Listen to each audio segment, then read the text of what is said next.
பறையர் எழுச்சியே தமிழர்களின் மீட்சி. தமிழ் மண்ணிலிருந்து திராவிடத்தையும் பறையர் பெருங்குடி சமூகத்திலிருந்து தலித்தியத்தையும் விரட்டி அடிப்போம்.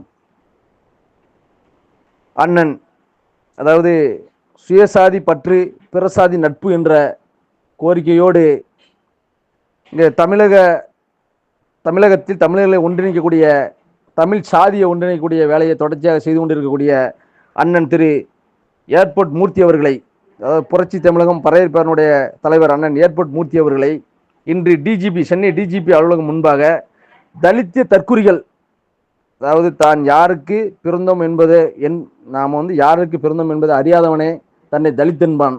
அதுபோல இங்கு தமிழகத்தில் உலகக்கூடிய சில தலித்திய பிழைப்பினவாதிகள் திராவிடத்தின் கைக்கூலிகளால் இன்று டிஜிபி அலுவலகம் முன்பு சென்னை டிஜிபி அலுவலகம் முன்பு தாக்கப்பட்டிருக்கிறார்.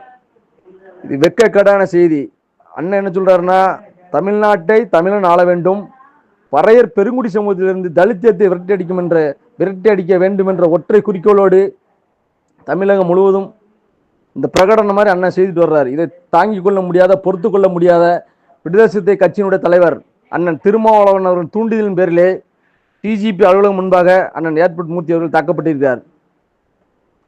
இந்த தமிழகத்தில் சட்ட ஒழுங்கு எவ்வளவு சீர்கட்டு இருக்குன்னு பாருங்க. டிஜிபி அலுவலகம் முன்பாகவே அண்ணன் ஏர்போர்ட் மூர்த்தி அவர்கள் தாக்கப்படுகிறார் என்றார். ஒரு எளிய மனிதன், அவர் ஒரு வழக்கறிஞர், ஒரு கட்சியினுடைய தலைவர், அவரே தாக்கப்படுகிறார் என்றால் ஒரு எளிய மனிதனுக்கு இங்கு உள்ள காவல்துறை என்ன பாதுகாப்பு கொடுக்கிறது என்று நீங்களே புரிந்து கொள்ள வேண்டும்.